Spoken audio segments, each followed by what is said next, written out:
ਪਿਆਰੇ ਬੱਚਿਆਂ ਨੂੰ ਪਿਆਰ ਭਰੀ ਸਤਿ ਸ੍ਰੀ ਅਕਾਲ। ਅੱਜ ਆਪਾਂ ਪੜਾਂਗੇ ਜਮਾਤ 7ਵੀਂ ਦਾ 5ਵਾਂ ਪਾਠ ਦੋ ਕੀੜੀਆਂ। ਤੁਸੀਂ ਵੇਖ ਰਹੇ ਹੋ ਪੰਜਾਬੀ ਟੀਚਰ ਰਾਜਸਥਾਨ ਬੋਰਡ ਦੇ ਪੰਜਾਬੀ ਵਿਸ਼ੇ ਦਾ ਪਹਿਲਾ YouTube ਚੈਨਲ। ਆਓ ਸ਼ੁਰੂ ਕਰੀਏ ਦੋ ਕੀੜੀਆਂ ਪਾਠ। ਦੋ ਕੀੜੀਆਂ ਪਾਠ। ਕੁੜੇ ਅਨੀਸ਼ਾ, ਕਿਉਂ ਪਾਣੀ ਵਿੱਚ ਖੇਡਾਂ ਜਿਹੀਆਂ ਕਰੀ ਜਾਨੀ ਹੈ? ਬਿਮਾਰ ਹੋ ਜਾਏਗੀ। गर्मी नहीं आई अजे, जांदी ठंड है, आ जा इधर ठंडे पानी चों। अनीशा दी नानी ने पानी ना खेड रही ना खेडन लई अनीशा नूं कहा, बई तू पानी च ना खेड। नानी जी, मैं खेडा नहीं कर रही, मैं तां विज्ञान दा एक प्रयोग कर रही हाँ। अनीशा ने गल पूरी नहीं सी कीती कि उस दे नानी जी उहदे कोल आ खलोते ते बोले, ਕੀ ਕਰਦੀ ਹੈ? ਅੱਜ ਸਾਡੇ ਮੈਡਮ ਨੇ ਦੱਸਿਆ ਸੀ ਕਿ ਜਿਹੜੀਆਂ ਚੀਜ਼ਾਂ ਸਾਨੂੰ ਖਾਲੀ ਜਾਪਦੀਆਂ ਨੇ ਉਹਨਾਂ ਵਿੱਚ ਹਵਾ ਭਰੀ ਹੁੰਦੀ ਹੈ। ਤੇ ਫਿਰ ਉਸ ਨੇ ਇੱਕ ਖਾਲੀ ਬੋਤਲ ਦੇ ਲੈ ਕੇ ਉਸ ਵਿੱਚ ਪਾਣੀ ਭਰਨ ਲਈ ਉਸ ਨੂੰ ਪਾਣੀ ਦੀ ਬਾਲਟੀ ਵਿੱਚ ਡਬੋਇਆ। ਗੜੂ ਗੜੂ ਦੀ ਆਵਾਜ਼ ਨਾਲ ਬੋਤਲ ਵਿੱਚੋਂ ਬਾਹਰ ਨਿਕਲਣ ਲੱਗੀ। ਹਵਾ ਹੈ ਜਿਹੜੀ ਉਹ ਬੋਤਲ ਦੇ ਵਿੱਚੋਂ ਬਾਹਰ ਨਿਕਲਣ ਲੱਗੀ। ਤੇ ਫਿਰ ਅਨੀਸਾ ਕਹਿਣ ਲੱਗੀ, ਦੇਖੋ ਨਾਨੀ ਜੀ, ਇਹ ਬੋਤਲ ਸਾਨੂੰ ਦੇਖਣ ਵਿੱਚ ਖਾਲੀ ਲੱਗਦੀ ਹੈ, ਪਰ ਆਹ ਦੇਖੋ ਬੁਲਬੁਲੇ ਨਿਕਲ ਰਹੇ ਨੇ ਹਵਾ ਦੇ। ਬਹੁਤ ਅੱਛਾ।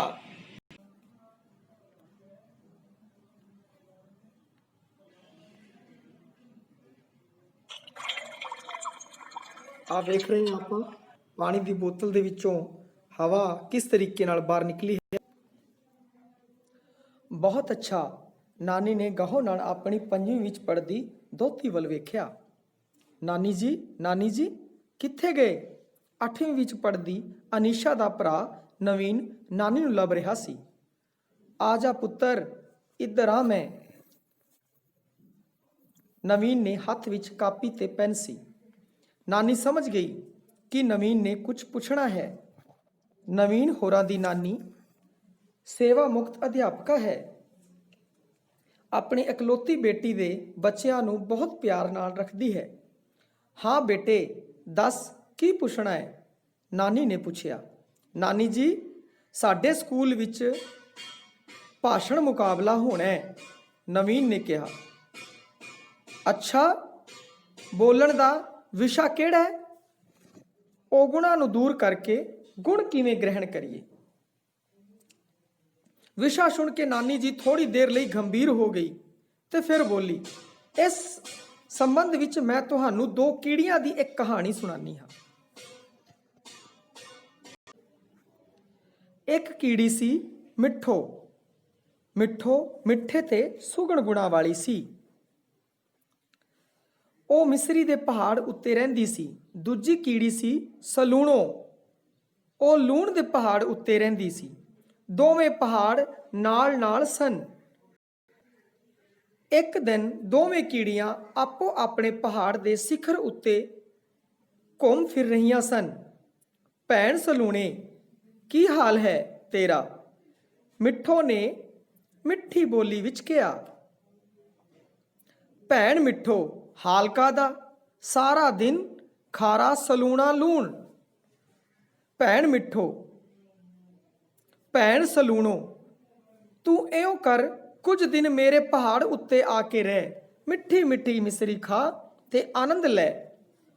ਜਿੰਨਾ ਚਿਰ ਤੇਰਾ ਜੀ ਕਰੇ ਰਹਿ, ਭਾਵੇਂ ਸਾਰੀ ਉਮਰ ਹੀ। ਇੱਕ ਦਿਨ ਮਿੱਠੋ ਨੇ ਕਿਹਾ, ਚੰਗਾ ਭੈਣੇ, ਆਵਾਂਗੀ ਕਿਸੇ ਦਿਨ ਵੇਲ ਕੱਢ ਕੇ। ਸਲੂਣੋ ਨੇ ਜਵਾਬ ਦਿੱਤਾ। ਫਿਰ ਗਈ ਸਲੂਣੋ ਮਿਸਰੀ ਦੇ ਪਹਾੜ ਉੱਤੇ। ਨਵੀਨ ਨੇ ਪੁੱਛਿਆ, ਫਿਰ ਗਈ ਸਲੂਣੋ ਮਿਸਰੀ ਦੇ ਪਹਾੜ ਉੱਤੇ? ਤੇ ਅਨੀਸ਼ਾ ਅੱਗੋਂ ਬੋਲ ਪਈ, ਲੂਣ ਛੱਡ ਕੇ ਮਿਸਰੀ ਖਾਣ ਨੂੰ ਹੋਰ ਕੀ ਚਾਹੀਦਾ? ਉਹ ਤਾਂ ਭੱਜੀ ਗਈ ਹੋਊ, ਜਿਵੇਂ ਆਪਾਂ ਚਾਕਲੇਟ ਦੇਖ ਕੇ ਭੱਜਦੇ ਹਾਂ, ਹੈ ਨਾ ਨਾਨੀ ਜੀ? ਧਿਆਨ ਨਾਲ ਸੁਣੋ ਬੇਟਾ, ਇਸ ਦੀ ਰਮਜ ਡੂੰਘੀ ਹੈ, ਆਮ ਬਾਤਾਂ ਵਰਗੀ ਨਹੀਂ ਹੈਗੀ। ਇਸ ਕਹਾਣੀ ਵਿੱਚ ਲੂਣ ਨੂੰ ਤੁਸੀਂ ਸਮਝ ਲਓ ਜਿਵੇਂ ਔਗਣ ਹੋਣ, ਤੇ ਮਿਸਰੀ ਨੂੰ ਸਮਝ ਲਓ ਜਿਵੇਂ ਗੁਣ ਹੋਣ, ਚੰਗੇ ਗੁਣ। ਮਿਸਰੀ ਮਤਲਬ ਚੰਗੇ ਗੁਣਾ, ਹੋਰ ਲੂਣ ਦਾ ਭਾਓ ਮਤਲਬ ਔਗੁਣਾ ਵਾਲਾ। ਬਈ ਬੰਦਾ ਔਗੁਣ ਨਹੀਂ ਛੱਡ ਸਕਦਾ, ਔਗੁਣਾ ਵਾਲਾ। ਹੋਰ ਚੰਗੇ ਗੁਣਾ ਵਾਲਾ ਬੰਦਾ, ਉਹ ਚੰਗੇ ਗੁਣ ਆਪਣੇ ਵਿੱਚ ਸਮੋਇਆ ਹੋਇਆ ਹੈ। ਇਹ ਦੋ ਕੀੜੀਆਂ, ਇੱਕ ਜਿਹੜੇ ਮਿਸਰੀ ਦੇ ਪਹਾੜ ਤੇ ਰਹਿੰਦੀ ਹੈ ਉਹ ਚੰਗੇ ਗੁਣ ਵਾਲੀ ਹੈ, ਔਰ ਇੱਕ ਜਿਹੜੇ ਲੂਣ ਦੇ ਪਹਾੜ ਦੇ ਉੱਤੇ ਰਹਿੰਦੀ ਹੈ ਭਾਓ, ਉਹਦੇ ਅੰਦਰ ਔਗੁਣ ਨੇ, ਉਹ ਛੱਡ ਕੇ ਮਿੱਠੇ ਯਾਨੀ ਕਿ ਚੰਗੇ ਗੁਣ ਅਪਣਾਉਣੇ ਉਹਦੇ ਲਈ ਔਖੇ ਨੇ। ਹਾਂ ਨਾਨੀ ਜੀ, ਨਵੀਨ ਅਤੇ ਅਨੀਸ਼ਾ ਇਕੱਠੇ ਬੋਲੇ। ਸਲਾਹਾਂ ਕਰਦਿਆਂ ਸਲੂਣੋ ਨੇ ਕਈ ਦਿਨ ਲੰਘਾ ਦਿੱਤੇ। ਜਿਵੇਂ ਮਾੜੀ ਆਦਤ ਛੱਡਣ ਦੀ ਲੋਕ ਆਲਸ ਕਰ ਛੱਡਦੇ ਨੇ, ਉਵੇਂ ਹੀ ਇੱਕ ਦਿਨ ਉਸ ਨੇ ਸਲਾਹ ਬਣਾ ਹੀ ਲਈ ਮਿਸਰੀ ਦੇ ਪਹਾੜ ਉੱਤੇ ਜਾਣ ਦੀ। ਪਰ ਨਾ ਹੀ ਉਸਨੇ ਸੋਚਿਆ, ਫਿਰ ਨਾਲ ਹੀ ਉਹਨੇ ਸੋਚਿਆ, ਮਿੱਠੋ ਦੇ ਪਹਾੜ ਤੇ ਤਾਂ ਮੇਰੇ ਪਹਾੜ ਦਾ ਰੰਗ ਇੱਕੋ ਜਿਹਾ ਹੈ, ਕਿਉਂਕਿ ਮਿਸਰੀ ਦਾ ਰੰਗ ਵੀ ਸਫੇਦ ਹੁੰਦਾ ਹੈ ਤੇ ਲੂਣ ਦਾ ਰੰਗ ਵੀ ਸਫੇਦ ਹੁੰਦਾ ਹੈ, ਪਰ ਉਹਨਾਂ ਦੇ ਗੁਣਾਂ ਦੇ ਵਿੱਚ ਫਰਕ ਹੈ। ਮਿਸਰੀ ਮਿੱਠੀ ਹੁੰਦੀ ਹੈ ਔਰ ਲੂਣ ਹੈ ਜਿਹੜਾ ਉਹ ਖਾਰਾ ਹੁੰਦਾ ਹੈ।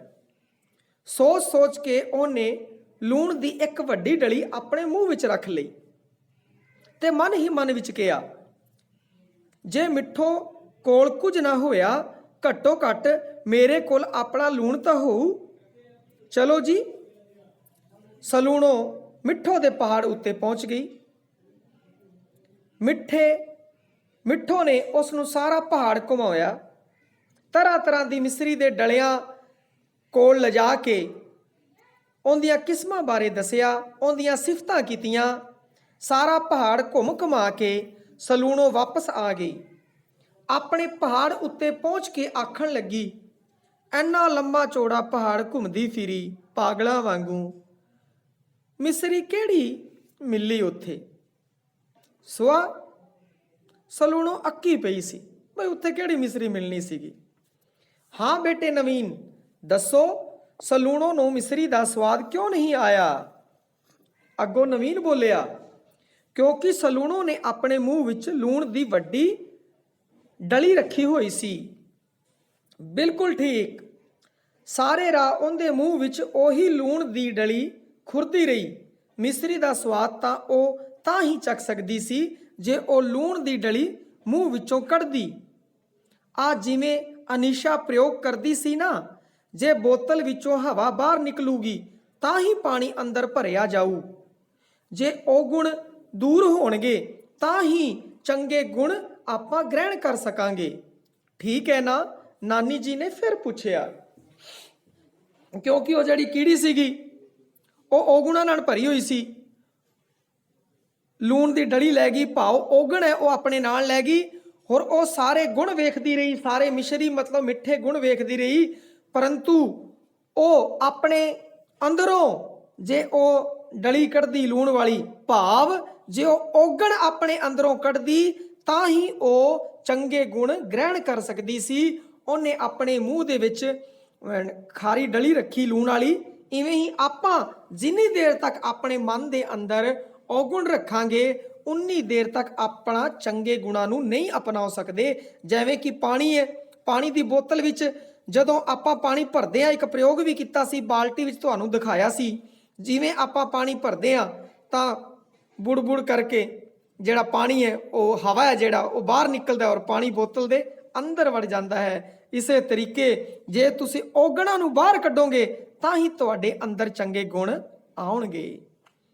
ਬਿਲਕੁਲ ਠੀਕ ਨਾਨੀ ਜੀ। ਸਭ ਤੋਂ ਜ਼ਰੂਰੀ ਗੱਲ ਹੈ ਵਿਸ਼ਵਾਸ। ਗੁਣਵਾਨ ਬੰਦੇ ਉੱਤੇ ਵਿਸ਼ਵਾਸ ਕਰੋ। ਜੇ ਸਲੂਣੋ ਕੀੜੀ ਮਿੱਠੋ ਤੇ ਵਿਸ਼ਵਾਸ ਕਰਦੀ ਤਾਂ ਲੂਣ ਦੀ ਡਲੀ ਮੂੰਹ ਵਿੱਚ ਲਿਜਾਂਦੀ ਹੀ ਨਹੀਂ, ਕਿਉਂਕਿ ਉਹਨੂੰ ਪਤਾ ਸੀ ਬਈ ਉੱਥੇ ਤਾਂ ਮਿਸਰੀਆਂ ਹੋਣਗੀਆਂ, ਮਿਸਰੀਆਂ ਖਾਵਾਂਗੇ, ਲੂਣ ਕਾਹਦਾ ਖਾਣਾ ਹੈ। ਨਵੀਨ ਨੇ ਹੋਰ ਨੁਕਤਾ ਸਪਸ਼ਟ ਕੀਤਾ, ਕਈ ਵਾਰ ਸਾਡੇ ਨਾਲ ਵੀ ਇਉਂ ਹੀ ਹੁੰਦਾ ਹੈ। ਅਸੀਂ ਚੰਗੇ ਲੋਕਾਂ ਦੀ ਸੰਗਤ ਕਰਦੇ ਹਾਂ ਚੰਗੇ ਗੁਣ ਗ੍ਰਹਿਣ ਕਰਨ ਲਈ, ਪਰ ਵਿਸ਼ਵਾਸ ਦੀ ਘਾਟ ਕਰਕੇ ਸਾਡੇ ਆਪਣੇ ਹੀ ਔਗੁਣ ਰੂਪੀ ਲੂਣ ਸਾਡੀ ਜੀਭ ਤੇ ਖੁਰਦਾ ਰਹਿੰਦਾ ਹੈ। ਅਸੀਂ ਚੰਗੇ ਗੁਣਾਂ ਦੀ ਮਿਠਾਸ ਤੋਂ ਵਾਂਝੇ ਰਹਿ ਜਾਂਦੇ ਹਾਂ, ਸਖਣੇ ਰਹਿ ਜਾਂਦੇ ਹਾਂ, ਚੰਗੇ ਗੁਣ ਗ੍ਰਹਿਣ ਹੀ ਨਹੀਂ ਕਰ ਸਕਦੇ, ਨਾਨੀ ਜੀ ਨੇ ਦੱਸਿਆ। ਸ਼ੁਕਰੀਆ ਨਾਨੀ ਜੀ। ਹੁਣ ਮੈਂ ਇਸ ਨੂੰ ਲਿਖ ਲਵਾਂ, ਫਿਰ ਸੁਣਾਵਾਂਗਾ ਤੁਹਾਨੂੰ। ਆਖ ਕੇ ਨਵੀਨ ਆਪਣੀ ਪੜਨ ਵਾਲੀ ਮੇਜ਼ ਉੱਤੇ ਜਾ ਬੈਠਿਆ। ਨਾਨੀ ਜੀ ਰਸੋਈ ਵਿੱਚ ਜਾ ਕੇ ਚਾਹ ਬਣਾਉਣ ਲੱਗੇ, ਕਿਉਂਕਿ ਨਵੀਨ ਹੋਰਾਂ ਦੇ ਮੰਮੀ ਪਾਪਾ ਦਫ਼ਤਰ ਤੋਂ ਆਉਣ ਵਾਲੇ ਸਨ। ਅਨੀਸ਼ਾ ਮੈਨ ਗੇਟ ਉੱਤੇ ਖੜ ਕੇ ਆਪਣੇ ਮੰਮੀ ਪਾਪਾ ਦਾ ਇੰਤਜ਼ਾਰ ਕਰ ਰਹੀ ਸੀ। ਹੁਣ ਔਖੇ ਸ਼ਬਦਾਂ ਦੇ ਅਰਥ। ਸੇਵਾ ਮੁਕਤ, ਨੌਕਰੀਆਂ ਤੋਂ ਮੁਕਤ, ਜਿਹੜਾ ਆਪਣੀ ਨੌਕਰੀ ਪੂਰੀ ਕਰ ਚੁੱਕਿਆ ਹੋਵੇ, ਨੌਕਰੀ ਤੋਂ ਮੁਕਤ, ਉਹ ਸੇਵਾ ਮੁਕਤ ਹੈ। ਵਾਂਝੇ, ਸਖਣੇ, ਵੇਲੇ। ਰਮਜ, ਇੱਥੇ ਝੱਜਾ ਲੱਗਿਆ ਨਹੀਂ ਹੋਇਆ, ਰਮਜ, ਇਸ਼ਾਰਾ, ਸੈਨਤ, ਭੇਤ। ਗ੍ਰਹਿਣ ਕਰਨਾ, ਧਾਰਨ ਕਰਨਾ। ਖਾਲੀ ਥਾਵਾਂ ਭਰੋ। ਊੜਾ, ਨਵੀਨ ਦੇ ਨਾਨੀ ਜੀ ਡੈਸ਼ ਅਧਿਆਪਕਾ ਸਨ, ਤੇ ਇਸ ਵਿੱਚ ਆਵੇਗਾ ਸੇਵਾ ਮੁਕਤ ਸਕੂਲ। ਨਵੀਨ ਦੇ ਨਾਨੀ ਜੀ ਸੇਵਾ ਮੁਕਤ ਅਧਿਆਪਕ ਸਨ, ਉਹ ਸੇਵਾ ਆਪਣੀ ਪੂਰੀਆਂ ਕਰ ਚੁੱਕੇ ਸੀ। ਇੱਥੇ ਆਵੇਗਾ ਸੇਵਾ ਮੁਕਤ। ਐੜਾ, ਮਿੱਠੋ ਕੀੜੀ ਡੈਸ਼ ਦੇ ਪਹਾੜ ਉੱਤੇ ਰਹਿੰਦੀ ਸੀ। ਮਿੱਠੋ ਕੀੜੀ ਮਿਸਰੀ ਦੇ ਪਹਾੜ ਉੱਤੇ ਰਹਿੰਦੀ ਸੀ, ਇੱਥੇ ਆਵੇਗਾ ਮਿਸਰੀ।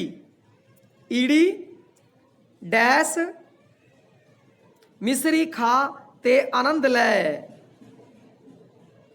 ਮਿੱਠੀ ਮਿੱਠੀ, ਮਿੱਠੀ ਮਿੱਠੀ ਮਿਸਰੀ ਖਾ ਤੇ ਆਨੰਦ ਲੈ।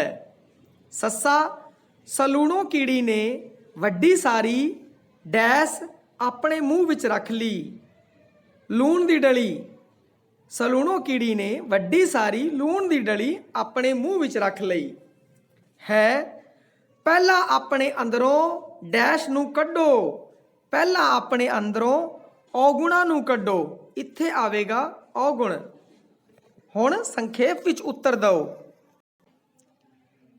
ਪਹਿਲਾ ਪ੍ਰਸ਼ਨ, ਊੜਾ, ਨਵੀਨ ਨੇ ਸਵੇਰ ਦੀ ਸਭਾ ਵਿੱਚ ਕਿਸ ਵਿਸ਼ੇ ਤੇ ਬੋਲਣਾ ਸੀ? ਇਸ ਦਾ ਉੱਤਰ ਹੈ, ਨਵੀਨ ਨੇ ਸਵੇਰ ਦੀ ਸਭਾ ਵਿੱਚ ਔਗੁਣਾਂ ਨੂੰ ਦੂਰ ਕਰਕੇ ਗੁਣ ਕਿਵੇਂ ਗ੍ਰਹਿਣ ਕਰੀਏ, ਇਸ ਵਿਸ਼ੇ ਤੇ ਬੋਲਣਾ ਸੀ। ਐੜਾ, ਨਵੀਨ ਦੀ ਵੱਡੀ ਭੈਣ ਦਾ ਨਾਂ ਦੱਸੋ ਅਤੇ ਇਹ ਵੀ ਦੱਸੋ ਕਿ ਉਹ ਕਿਹੜੀ ਸ਼੍ਰੇਣੀ ਵਿੱਚ ਪੜ੍ਹਦੀ ਸੀ। ਨਵੀਨ ਦੀ ਵੱਡੀ ਭੈਣ ਦਾ ਨਾਂ ਅਨੀਸ਼ਾ ਸੀ ਅਤੇ ਉਹ 8ਵੀਂ ਸ਼੍ਰੇਣੀ ਵਿੱਚ ਪੜ੍ਹਦੀ ਸੀ। ਈੜੀ, ਨਾਨੀ ਜੀ ਨੇ ਨਵੀਨ ਨੂੰ ਕਿਹਨਾਂ ਦੀ ਕਹਾਣੀ ਸੁਣਾਈ? ਆਪਣੇ ਪਾਠ ਦਾ ਵੀ ਨਾਮ ਹੈ। ਇਸ ਦਾ ਉੱਤਰ ਹੈ ਦੋ ਕੀੜੀਆਂ। ਨਾਨੀ ਜੀ ਨੇ ਨਵੀਨ ਨੂੰ ਦੋ ਕੀੜੀਆਂ ਦੀ ਕਹਾਣੀ ਸੁਣਾਈ। ਸੱਸਾ, ਮਿੱਠੋ ਦੁਆਰਾ ਹਾਲ ਪੁੱਛਣ ਤੇ ਸਲੂਣੀ ਕੀੜੀ ਨੇ ਕੀ ਉੱਤਰ ਦਿੱਤਾ? ਸਲੂਣੀ ਕੀੜੀ ਨੇ ਕਿਹਾ ਕਿ ਉਸਦਾ ਹਾਲ ਚੰਗਾ ਨਹੀਂ, ਉਹ ਸਾਰਾ ਦਿਨ ਖਾਰਾ ਤੇ ਸਲੂਣਾ ਲੂਣ ਖਾਂਦੀ ਰਹਿੰਦੀ ਹੈ। ਅਖੀਰਲਾ ਪ੍ਰਸ਼ਨ, ਦੋ ਕੀੜੀਆਂ ਪਾਠ ਤੋਂ ਤੁਹਾਨੂੰ ਕੀ ਸਿੱਖਿਆ ਮਿਲਦੀ ਹੈ? ਇਸ ਦਾ ਉੱਤਰ ਹੈ, ਇਸ ਪਾਠ ਤੋਂ ਸਾਨੂੰ ਸਿੱਖਿਆ ਮਿਲਦੀ ਹੈ ਕਿ ਚੰਗੇ ਗੁਣ ਗ੍ਰਹਿਣ ਕਰਨ ਲਈ ਸਾਡੇ ਵਿੱਚ ਚੰਗੇ ਲੋਕਾਂ ਵਿੱਚ ਵਿਸ਼ਵਾਸ ਹੋਣਾ ਚਾਹੀਦਾ ਹੈ।